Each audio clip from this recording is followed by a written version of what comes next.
We are delighted to have with us Sophia Kuby, who is the Executive Director of European Dignity Watch. Now, Sophia, could you please tell us what European Dignity Watch is, how it came about, and what's the purpose of your organization? European Dignity Watch was founded 4 years ago, a bit more than 4 years ago, here in Brussels, on the demand of citizens and organizations from across Europe for professional advocacy work at the European institutions and for building up a network across these or among these organizations in Europe and all those stakeholders who work in the fields of fundamental freedoms, of family and of bioethics and the dignity of the human person. And there was a clear lack of coordination, there was a lack of facilitating collaboration between the national levels and the European level. And at the same time, there were more and more citizens and organizations who work on the ground in the member states who became aware that it is not enough anymore to just be in your national context, but that these questions go way beyond country borders and that we have to collaborate across Europe and also with regards to European legislation and policies.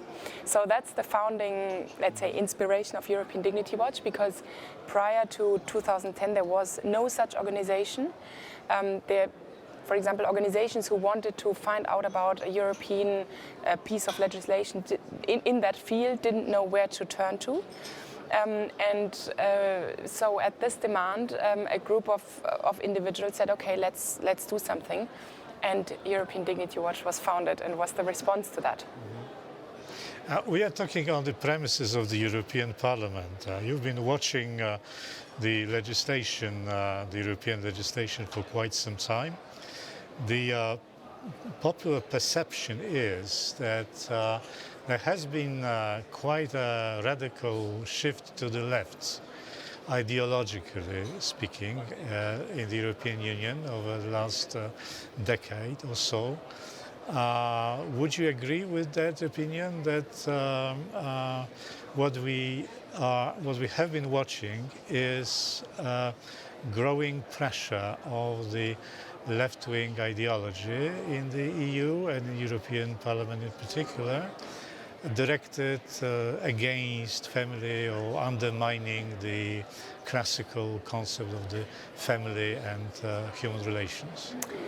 Well, I mean, we have very largely accepted that progress is realized through the left.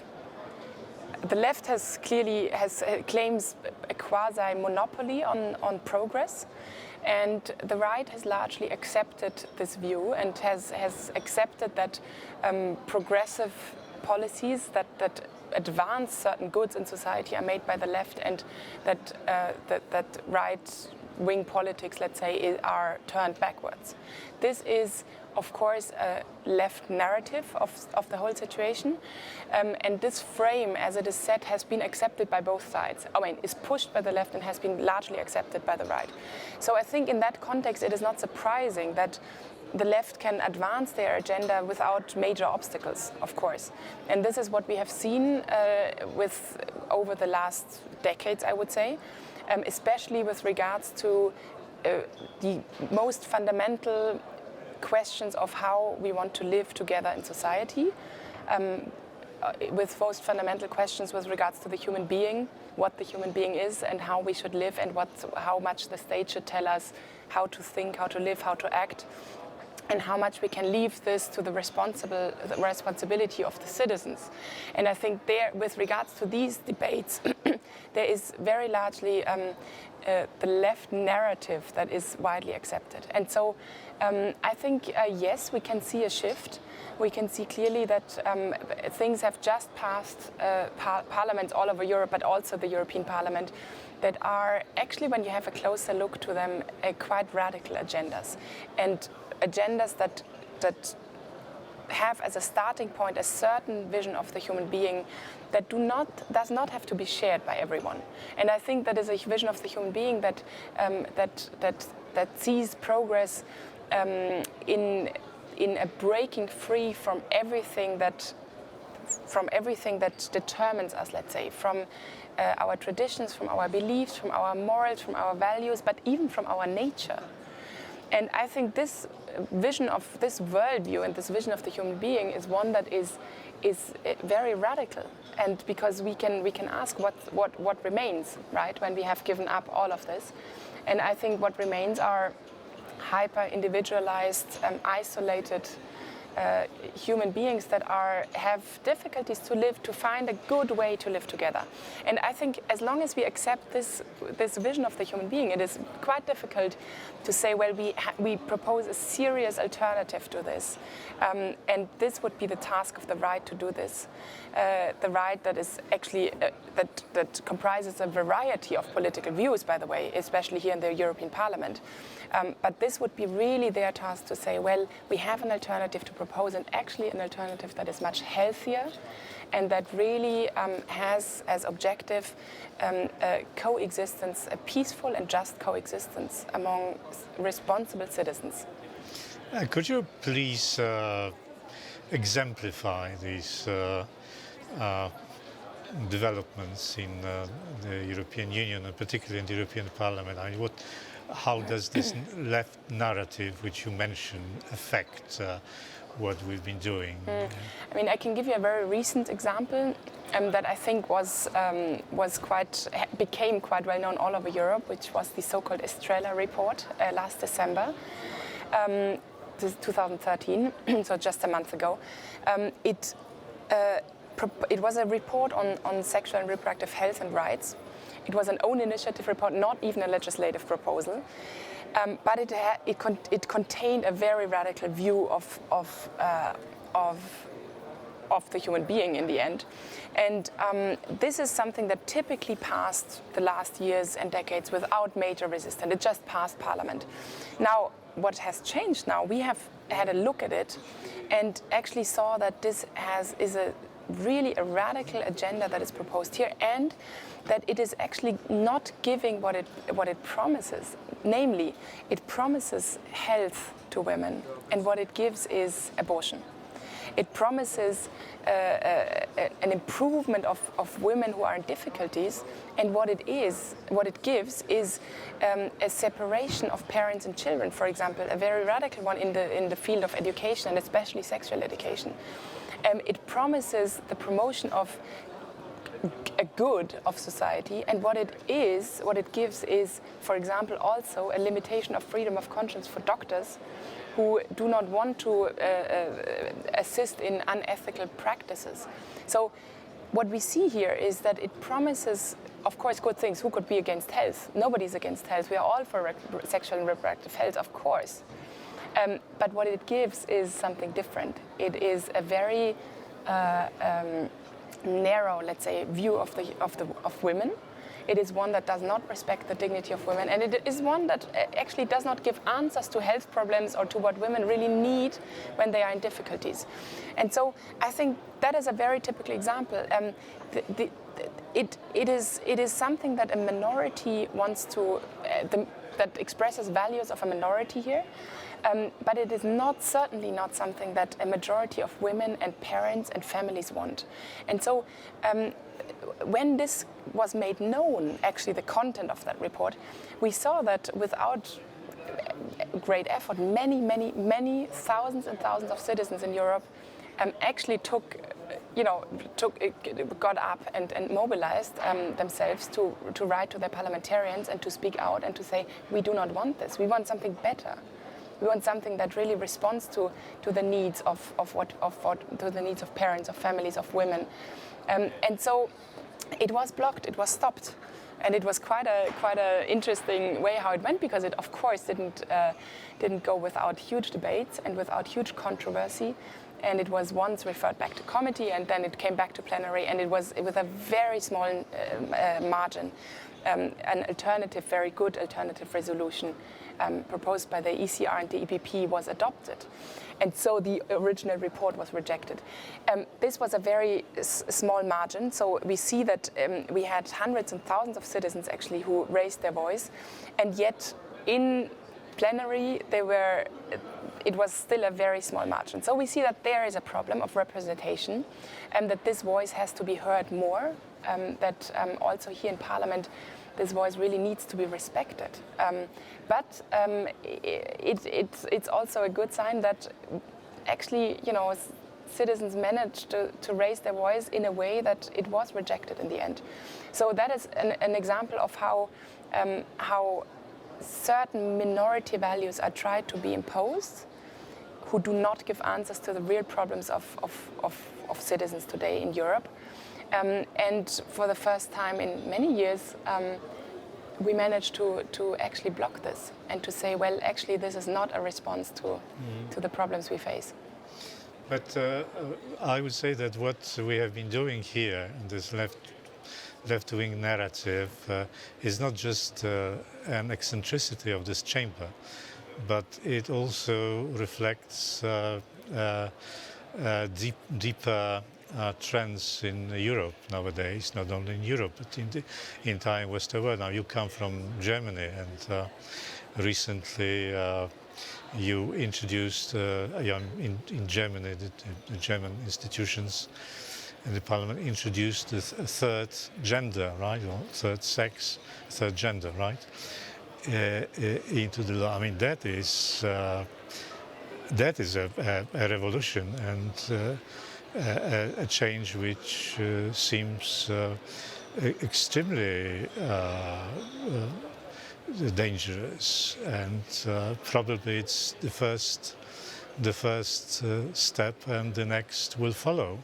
I mean, how would you comment on that? Sure. I mean, I think we have to really ask very fundamental questions, and we do. It does not make much sense to just cure the symptoms of the disease, right? To say, okay, this political report is bad, that particular law is bad. I mean, we have to be there as well, of course. But I think we have to. It is high time to get to more fundamental questions and say, well, what is actually the vision of society and the vision of the human being that is good for all, and that we need to promote. And so I think we see more and more today that very basic human goods are at stake. The massive family breakdown that we see, the massive psychological diseases that we see. These are things that no state could ever compensate, ever. So we have a real problem in society for everyone. This is clear. And so we have to come back to questions and say, well, what is good for everyone, and what are political agendas that may serve the interest of some, but certainly are not in the interest of the common good. And so I would say, with regards to, for example, the situation in Germany, where we have introduced the third sex or gender, what we see here is, of course, everything is done on a scientific basis, on surveys, on analysis of the situation. Here it was actually about children that are, or babies that are born without one clear sex, so with female and male parts of their body. And I mean, that is, of course, a very tiny minority, but still these are dramatic cases, of course. Now, what happens here is that in order to respond to these people and to do them justice and to indeed think about how to deal with these situations, we have just introduced for everyone an option to say, well, I can choose, I can basically say I'm male, female, or other. And this is, of course, something we have to really seriously ask the question, is this in the interest of the good for all or not?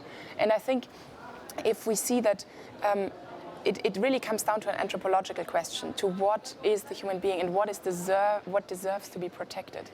And behind that view, and behind many things we see happening here in Europe and in the countries, is a push for an understanding of the human being that is not bound to anything. And I think this is, we really seriously have to see, is that healthy or not? Is it healthy to treat every sexual behavior, every sexual identity, every kind of personal preference equal? Is that healthy or not? I mean, we have never we have never had a situation where every kind of sexuality is just on the same footage. By the way, still not now. I mean, incest is still, we still have a consensus that incest is not really a good thing. We still have a consensus. Not anymore. Well, I mean, I know that there are proposals where people even question this, but I would say largely we still have, if you ask around, people would still largely say no. I mean, that's a taboo. Sex with children, pedophilia, that's a taboo. I mean, we had these debates also, sadly, with the Catholic Church, within the Catholic Church, and people rose and with a lot of, power and said, well, this is not okay. Of course, this is not okay. Mm-hmm. And so I think there we see that, okay, in certain, we accept certain regulations of, for example, human sexual behavior or preferences. But we have to broaden the questions. We have to say, well, very generally, is a regulation of this, is it always bad and backwards, or is it actually in the interest of the good of everyone, of the good of children, of the good of the next generation, of the good of families? And I think here we have to really ask very fundamental questions without complexes, without fear, that we actually impose a value on something, because what happens is exactly the contrary. What is imposed are values of a minority that say, well, our value is that actually there should be absolutely no regulation whatsoever. And I think these are certain values, we could say, of a minority that are more and more imposed on everyone. But we see the consequences. It's very clear that it's not good for everyone. And so I think we have to come back to question this and to have a real and true debate about this. What is actually good and in the interest of everyone, and what is the agenda of particular interest groups in society. And one last thing I want to add here is that we, of course, in this whole debate, we do not question in any way equality, for example. Equality before law, equality of, every citizen is, first of all, equal in dignity and equal before law. So this is, of course, not questioned in any way. The question is, what do we want to impose beyond that? Do we want to impose certain values that see the human being as completely isolated and just, determined by its own preferences? Or do we want to say, well, that is actually, we propose a different view that is healthy for families and for society as a whole? Mm-hmm. Well, what will happen in the future will largely depend on the viability of the alternative. The alternative to the left-wing narrative. Now, what's your view of the current state of the political forces, the institutions which may oppose this left-wing narrative? How do you see the performance of the conservative parties here in this institution, in this chamber, and in national governments? Germany, for that matter, which you know very much, or whichever country. Well, I think the situation is that here at in the European Parliament, the right is quite scattered. We have sort of artificial coalitions here in the European Parliament that actually comprise very heterogeneous political groups that come from the member states. If you take the political right in Parliament, you have, for example, a variety of views, but within one coalition, within one group, you have parties that are, first of all, Eurosceptic, but then you have parties who have very strong moral convictions, good values, a certain view of society that are critical, of course, with some aspects of the current EU, but that are not per se Eurosceptic. And these are together in one political group. So, of course, this leads to, let's say, a variety of voices also within the right. This is a situation that is indeed particularly difficult here at the European Parliament. Also within the EPP, the center-right, for example, you see that you have parties that are Christian Democrats, so that have clearly and explicitly a Christian worldview. Then you have parties within the same group that are not at all Christian Democrats, that have absolutely no link to any Christian worldview. So there is a variety that are of views that are together in political groups. So that is one thing that is a challenge indeed to pull into the same direction, let's say, with regards to these very fundamental societal questions. And I think indeed there is still a widely unquestioned acceptance of the frame of the debate that is set by the left. and that is inspired by this worldview and this vision of the human being that I have just described as hyper-individualistic, isolated, and just my rights against your rights, right? So I would say there is margin for progress. At the same time, I would say now these upcoming elections will be very interesting because we see more and more all over Europe that people, the normal, ordinary people, do want something different, and that they raise their voice more and more. And I think, I mean, I would be very surprised if that was not reflected in the upcoming European elections, because we still have a choice who to vote for. And I think that we will have a parliament that is somehow different after the elections. I think the right will indeed gain.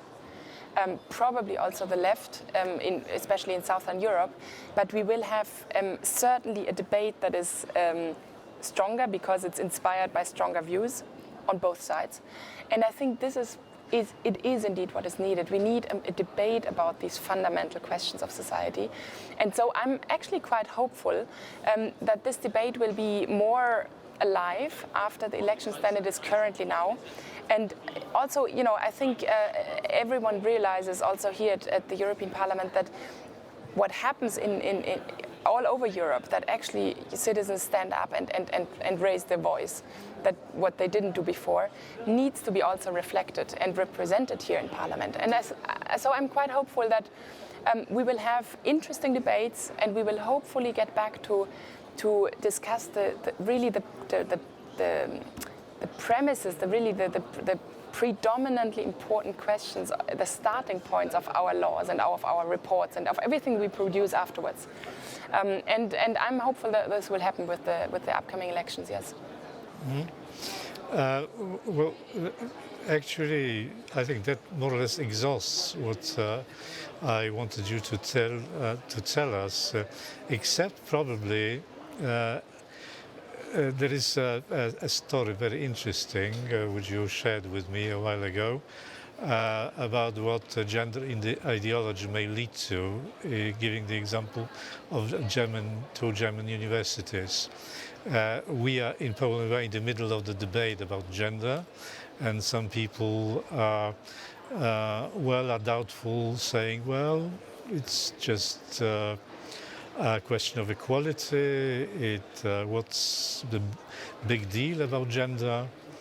And the example you gave me shows to what absurdity it can lead. I wonder if you could, for the sake of the Polish audience, a short anecdote. So I would maybe say as a little introduction that in Germany we are seen as very balanced and not very radical in any respect, and luckily so. But these issues are actually advancing very fast in Germany now, without much public debate, sadly. But so we are really at the forefront of this, of the, let's say, the implementation of the genderism, of the gender ideology. And one recent example is indeed that the University of Leipzig has debated how to call in all the written communication of the university to call their professors, actually. And so they have come up with the idea to actually, in order to do justice to the women who were for so long suppressed, etc., which is basically the narrative within which this takes place, this debate, to call everyone, male and female, with the female form, which basically means, in English it doesn't exist, but I'm sure in Polish it does, and in German it does, which basically means that I would call you Mrs. Professor Legutko. And there is the female form for professor, Professorin. And that means that any male professor now is called with a female title. Interestingly, this proposal came from the male colleagues, not from the female colleagues. I mean, obviously, in a general context that is very much impregnated by a very feminist way of seeing things, but still, it were male professors who proposed this. Another university, Potsdam, followed this example and did the same thing. So basically, in every written communication now, and in the framework of the university, you call men with the female title. Now, this is of course an absurdity, and one could say, well, you know, this is rather absurd and even maybe funny, you can laugh about it. But what it shows is that we really go astray in what actually the human being is. And I mean, of course, intuitively, people say that is absurd. But that's exactly the problem we see, because we go away from any kind of language and also, you know, rights that you have, etc., that are based in reality, that are really based in the reality of the human being. And the reality is that we are either male and female. You can ask a 3-year-old child and he or she knows if he's a girl or boy. And I mean, this is such an intuitive thing, and we go away from any real basis, from reality, and fabricate the human being as we please. And we say, well, that's now better in order to maybe to take revenge for an oppression that women have suffered. That certainly took place in history, certainly. But is that the answer? Is really the answer to this, to certain historical, let's say, mistakes, that we completely go away from reality and that we fabricate the human being as we want? I don't think so. I don't think so. And I think as any ideology that at the core goes against the human being will sooner or later crash, because it is not viable. It is not viable. But of course, it leads to situations that are absurd, and it leads to a lot of confusion, especially when this all goes into the education of young children. And this is a trend we see. And I think that it leads to a huge confusion within young people that is not healthy, because who is benefiting from young people who do not know anymore what they are, who they are, whether they are male, female, other? Who benefits from this? Certainly not society as a whole. And I don't think that any individual either. Well, the story you told us is certainly funny, but the bottom line is far from funny, as you said. I mean, of course, this is absurd, but if you look back at what happened before, a lot of absurd things have become standards and have become the parts of the law and the instruments to discriminate against people and to abuse reason and common sense. Sophia, Kuby, thank you very much for being with us. We very much appreciate your contribution. You're welcome.